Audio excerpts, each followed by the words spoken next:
O uso de praguicidas pode trazer danos à nossa saúde. O pesquisador Sérgio Pereira, da Unesp de Bauru, fala sobre a influência de praguicidas na saúde humana, em especial na próstata. Além disso, ele comanda o laboratório didático de anatomia que leva o conhecimento científico para a comunidade. O Ciência Sem Limites começa agora. Olá, bem-vindas e bem-vindos. O Ciência Sem Limites desta semana começa agora. Como vocês puderam ver na abertura, o assunto de hoje é praguicida na próstata, ou seja, a influência de praguicidas na próstata. Ao nosso lado, para falar sobre esse assunto, o professor e pesquisador Sérgio Pereira. Ele pertence ao Departamento de Ciências Biológicas da Faculdade de Ciências do campus de Bauru. Professor, prazer em tê-lo no Ciência Sem Limites. Eu que agradeço, João, o convite para participar do programa. Praguicida na próstata, ou seja, a influência desses pesticidas, praguicidas na próstata. Por que pesquisar esse assunto? Bom, o câncer de próstata ele é o mais incidente, né, dentre os homens e é o segundo em mortalidade, perdendo somente para o câncer de pulmão, né? Por isso o interesse em estudar a próstata e saber a influência desses praguicidas, né? E o praguicida porque a gente está a todo momento em contato, né, com esses praguicidas, né? Seja através da alimentação, né, com alimentos que foram cultivados com o uso de agrotóxicos, né, desses praguicidas, ou mesmo pelo uso desses praguicidas em casa, para baratas, formigas, né, que a gente acaba tendo contato. Quer dizer, para quem está nos vendo, só para ter uma noção, os agricultores ou quem planta, por exemplo, tomate, hortaliças e mexem com determinados praguicidas, podem sofrer essa influência? Sim, eles estão expostos, né, a esses praguicidas, têm o contato através da inalação ou contato cutâneo, né, na pele, então eles podem estar expostos e sofrer essas intoxicações, né, levando a problemas de saúde, né? E por que pesquisar justamente a influência sobre esse órgão masculino que é a próstata? Bom, como a próstata, né, ela é um órgão, né, para o homem muito importante, né, do ponto de vista da saúde pública, porque a gente tem muitos casos de câncer de próstata, além de outras doenças como a hiperplasia prostática, né? Então hoje se pesquisa muito em próstata, né? No Brasil mesmo nós temos muitos grupos de pesquisa que estudam a próstata, justamente por esse foco, né, da doença prostática que tem uma incidência alta, né, com uma alta taxa de mortalidade do câncer, né? Então a gente tem esse estudo visando isso. Agora, só para ter uma noção, o senhor falou em hiperplasia. Hiperplasia não quer dizer nada que ele esteja um câncer ali ou esteja um... Não, a hiperplasia é somente mesmo o inchaço da próstata, o aumento do tamanho que provoca dificuldade em urinar, né? E que merece um cuidado especial, né? Sim, diferente do câncer, mas também deve ser tratado. Tá, antes da gente entrar basicamente na pesquisa e esclarecimento, o senhor acredita nas suas pesquisas, ainda há muito preconceito do homem em fazer o exame de toque, o exame de próstata? Eu acredito que sim, né? É um exame bastante simples, né? Demora poucos segundos, mas ainda existe muito preconceito. E por que o senhor acredita que existe esse preconceito? São homens, pessoas mais velhas, com mentalidade machista? Como é que o senhor classifica? Eu acho que sim, né? Pela própria idade, um pouco da cultura machista ainda, né? Então tem esse preconceito. Perfeito. E o senhor vem também de uma outra pesquisa. O senhor já sempre pesquisou essa área no corpo humano? Sim, sempre com próstata. E como é que é realizada a sua pesquisa? O que o senhor visa, o que o senhor trabalha ou atua em função dos praguicidas? Bom, primeiramente a gente faz um trabalho experimental, né, feito com ratos. A gente faz a indução, faz uma cirurgia no rato, onde a gente injeta dentro da próstata um carcinógeno, né, e depois disso os animais vão receber uma ração que foi enriquecida com praguicida, né? Quer dizer, fazendo um parênteses, praguicida não quer dizer que é pesticida ou fungicida ou está tudo incluído? O praguicida é um termo mais amplo, ele abrange tudo, todos os fungicidas, os inseticidas, os herbicidas, os pesticidas, então está tudo, um termo mais amplo que agrega todos esses outros. E nessa pequena dose é colocado na ração a fim de não matar o... Isso, somente ver a influência dele no processo de desenvolvimento do câncer, né? Se ele tem influência ou não. Mas a gente não tem, como você disse, são doses baixas. São o mínimo possível somente para vocês começarem a análise, né? E quanto tempo dura essa alimentação, ou seja, essa experiência esse experimento dos ratos se alimentando com o praguicida? Os ratos recebem essa ração enriquecida com pesticida por 4 meses. E após isso a gente coleta a próstata e vai analisar para ver se teve alteração. Pelo que eu notei, depois o senhor me corrija, é um projeto relativamente inédito, que recebe verbas de fomento da FAPESP e da Pró-Reitoria de Pesquisa, é isso? Isso mesmo. Existem outros projetos, né, com praguicidas, estudando o efeito em outros órgãos, mas na próstata realmente tem poucos projetos, né? Então, por isso eu acho que eu acabei conseguindo o fomento, né, através de um auxílio à pesquisa FAPESP e também, né, da Pró-Reitoria de Pesquisa para desenvolver esse projeto. E esse projeto ele tem um período de quanto tempo de a vigência dele é de 2 anos, né? Então, uma parte experimental, essa parte inicial de tratamento dos ratos, manutenção deles, alimentação com a ração, que dura aproximadamente 6 meses, e depois as etapas seguintes é de análise do material. Pela sua experiência, em 2 anos vai conseguir concluir, tirar um resultado? Eu acredito que sim, é o tempo suficiente para ter resultado. Perfeito. E o senhor atua sozinho ou tem uma equipe, tem mais gente que atua nessa área? No projeto tenho atuando 5 alunos, né, que estão fazendo iniciação científica, cada um vai analisar uma parte desse projeto, né? Eu estou solicitando, né, bolsa para esses alunos para que eles atuem dentro do projeto com... Quer dizer, são alunos do curso de iniciação científica aqui da Faculdade de Ciências, que o senhor atualmente é o coordenador do curso. Isso, exatamente. Eles são alunos de Ciências Biológicas. Os alunos daqui do Ciências Biológicas da UFC saem altamente capacitados, né? Sim, eles têm as oportunidades aqui dentro, né, de ter o contato com a pesquisa, desenvolver pesquisa nos laboratórios, né?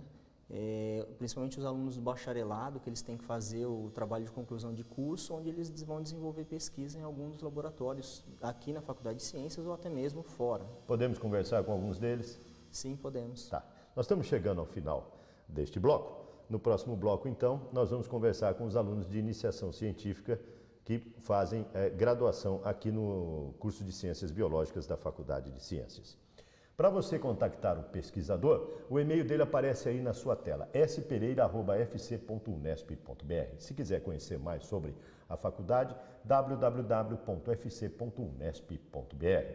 Se quiser interagir conosco, cienciasemlimites@tvu.unesp.br. Se quiser rever os programas, www.tv.unesp.br.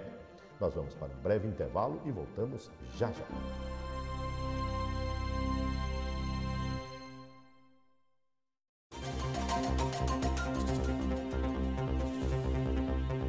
Conforme anunciado no bloco anterior, o Ciência Sem Limites conversa agora com a Camila Quadrado. Camila, por que você escolheu o curso de Ciências Biológicas? Eu queria algo relacionado mais para a área da biologia mesmo. Eu gosto tanto da área de ecologia como de fisiologia. Então achei que Ciências Biológicas seria o curso ideal. Qual é a sua rotina e a sua atividade nesse projeto sobre praguicida? A influência dos praguicidas na próstata. Então, agora a gente está cuidando dos ratos, então a gente faz revezamento entre as estagiários aqui. E um dia sim, um dia não, a gente vai lá no biotério, vê a quantidade de ração dos ratos e coloca a ração especial já com praguicida para cada rato determinado já. Vocês é que manipulam o praguicida na ração? Então, como a ração já foi feita com praguicida, a gente usa o jaleco, a luva e manuseia só por meio de luva mesmo. E quantas vezes por semana, ou enfim, qual é a periodicidade que você tem que fazer esse procedimento? Pelo menos umas 3 vezes por semana. E num horário só? A gente tenta ir no horário que dá. Assim, né, que tem livre, como o nosso curso é integral, a gente tem aula o dia inteiro. Então, a gente tenta ir mais na hora do almoço. Tem que ter a responsabilidade para isso. Onde é que você quer chegar? Você vai partir para a carreira acadêmica? Eu quero mais ir para a área de pesquisa mesmo, de laboratório. Então, eu faço isso por causa da pesquisa mesmo. Sucesso para você. Obrigada.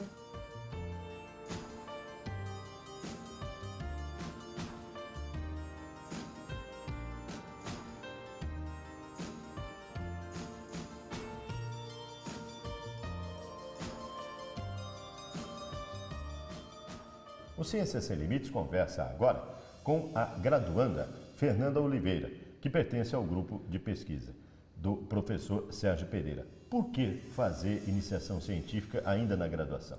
Para já ajudar a preparar para a carreira de pesquisador, porque você já vai aprendendo sobre a área, aprendendo como fazer uma pesquisa e tudo mais. Você acredita que fazendo iniciação científica beneficia também o seu dia a dia nas disciplinas do curso de graduação? Sim, porque você acaba aprendendo a ter uma didática para fazer artigos, a como se organizar, para poder trabalhar no laboratório e tudo mais. Então, para quem está nos vendo, você aconselha os outros estudantes de graduação a se inscrever num programa de iniciação científica? Sim.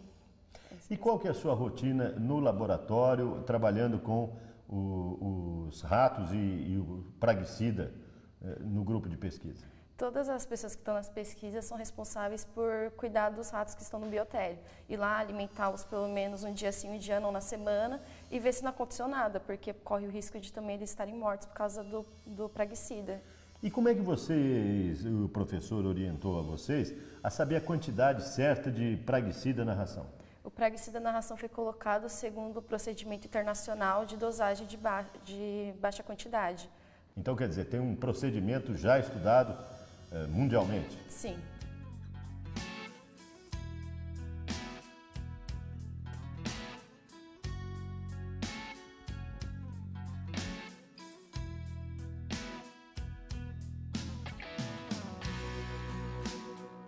O Ciências Sem Limites conversa agora com a Juliana Moreto. Ela é graduanda também do Ciências Biológicas, pertence ao grupo de pesquisa, né? Qual que é a sua atividade no grupo, Juliana? Assim como as outras meninas, a minha atividade é ir dar ração, por enquanto, para os ratos. A gente tem 2 grupos, a gente mantém o controle para ter uma noção de como eles estão e a gente dá para um outro grupo a ração com o praguicida. Por que você se interessou em participar desse grupo de pesquisa, ou seja, a influência de praguicida na próstata? Porque é uma área mais voltada para a saúde. Eu gosto muito também da anatomia, essa outra parte, e daí eu me interessei. E por que fazer iniciação científica? Eu acho que é muito importante, porque você vê coisas além da graduação, além do que você aprende em sala de aula, e daí você tem um crescimento em laboratório, com as técnicas e tudo mais. E você pretende seguir a carreira acadêmica de pesquisadora ou ainda não decidiu? Pretendo, né? Junto com a licenciatura também, mas vamos ver o que acontece. Tem mais algum outro projeto que você participa? Sim, eu sou bolsista do projeto aqui do laboratório de anatomia, extensão. Isso, projeto de extensão.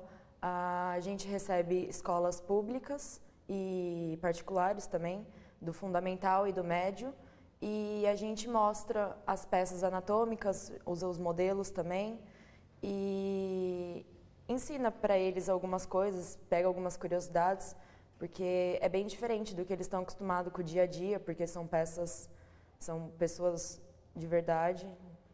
Tá, é real, né? O que eles veem na teoria, eles comprovam aqui. Você se deparou com qual a maior curiosidade das crianças? Em conhecer que parte do corpo humano?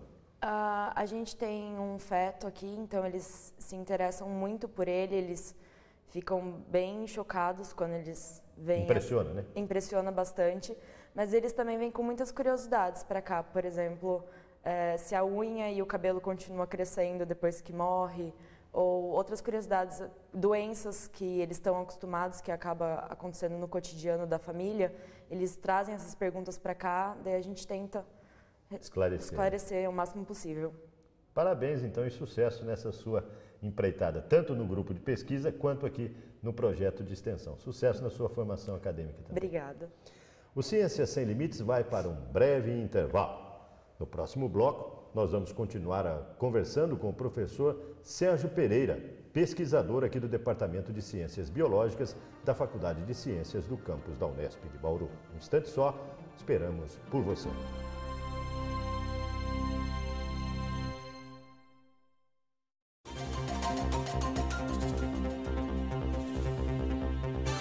O Ciências Sem Limites está de volta. No programa desta semana, você já pôde ver a influência de praguicida na próstata. Ou seja, esses praguicidas, o que podem contaminar o ser humano, especificamente o órgão da próstata, o órgão masculino. Ao nosso lado, falando sobre o assunto, pesquisador e professor Sérgio Pereira, pertencente ao Departamento de Ciências Biológicas da Faculdade de Ciências do campus de Bauru da Unesp. Professor, parabéns pela equipe, hein? São jovens na graduação e já se dedicando à pesquisa? Sim, eles estão iniciando, né, os trabalhos, acompanhando o projeto desde o começo, acompanhando toda a parte experimental, vão ter oportunidade de fazer a parte de análise desse material.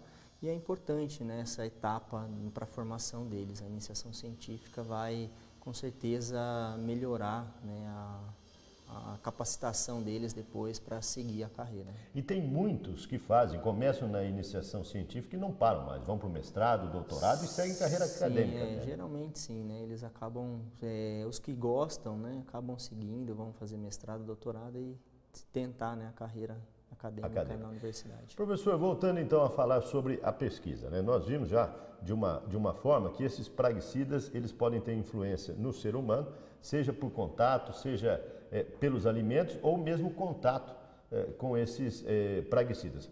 Para quem está nos vendo, quem mexe com horta, quem mexe com plantações de tomate que tem grande incidência, moranguinho e tal, qual o risco dessas pessoas se contaminarem e acabarem tendo câncer de próstata? Bom, independente, né, do tipo de praguicida, não só o que eu estou estudando, mas outros, tem a inalação é a via, né, principal de contaminação. É a inalação e depois o contato com a pele, né?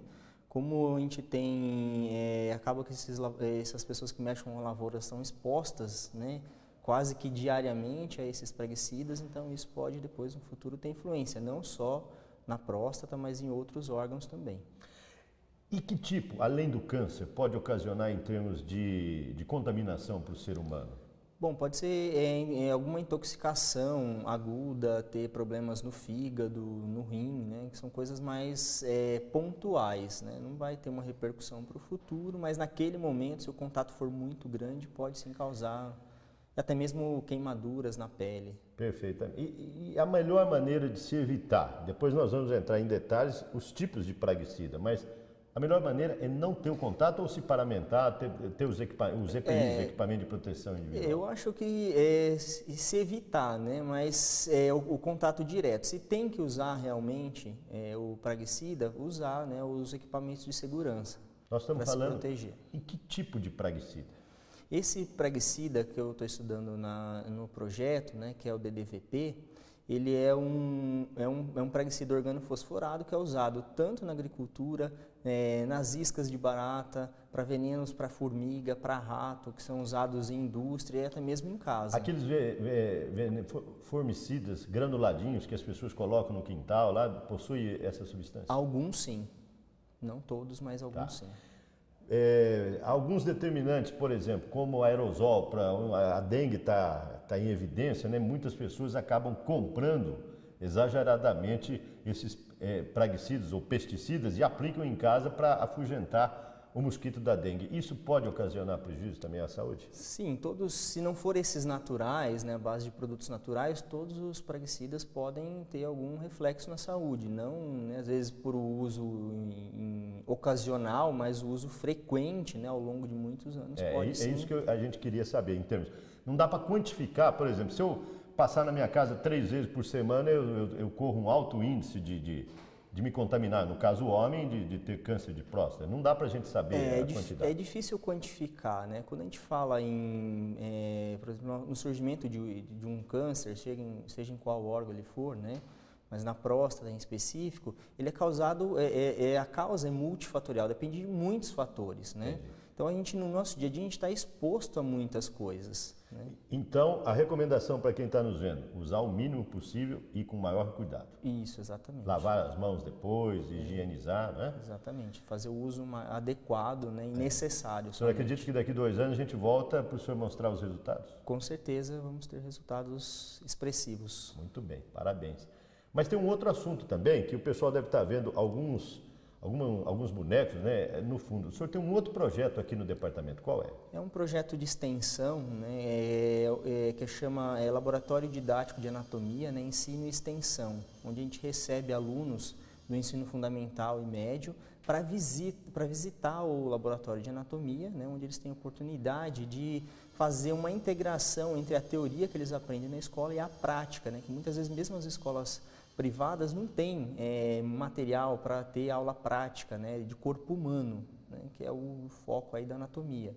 Então eles vêm para cá na visita para conhecer não só os bonecos, mas também material, né, humano, cadavérico, órgãos isolados, para que eles tenham a oportunidade de conhecer, né, eles sempre ficam curiosos por ver. Para conhecer um rim, um fígado, um membro, um pulmão. Né? Exatamente, eles têm os órgãos, né, isolados, pulmão, fígado, rim, e até mesmo alguns membros isolados para ver a musculatura, os ossos. Né? Que benefício traz ao aluno do ensino médio fundamental se deparar com a realidade em loco ali? Quer dizer, na sala de aula ele tem a teoria, aqui ele vê na prática. Isso, eu acho que enriquece, né, o aprendizado dele, desperta muitas vezes o interesse dele em novos estudos, porque muitas vezes a aula prática ela acaba sendo maçante, o aluno não desperta o interesse no aluno, e a prática ela traz isso, né? Então ele vai ter mais interesse em continuar estudando, em se aprofundar, ter mais detalhes sobre isso. Qualquer escola, pública ou privada, pode entrar em contato aqui com o departamento, né? O telefone está aparecendo aí no seu vídeo, o e-mail do professor já foi dado e vamos destacar. Entrando em contato, os dias de visitação? Prioritariamente quinta e sexta às tardes, mas qualquer problema de disponibilidade da escola pode ser conversado e agendado um outro dia, porque de acordo com a necessidade. Porque tem os monitores que ficam à disposição. Né? Isso, na visita a gente tem os monitores que vão trabalhar. E é dado explicações sobre determinados órgãos, como nós estamos vendo aí ao fundo? Isso, eles vão mostrando, né, dando detalhes, falando não só da anatomia, de como está constituído os órgãos, mas fala de algumas funções, mostrando um pouquinho para eles, né, do corpo humano. Tem algum ponto, alguma pergunta que eu não fiz, seja desse projeto ou do outro, que o senhor queira destacar?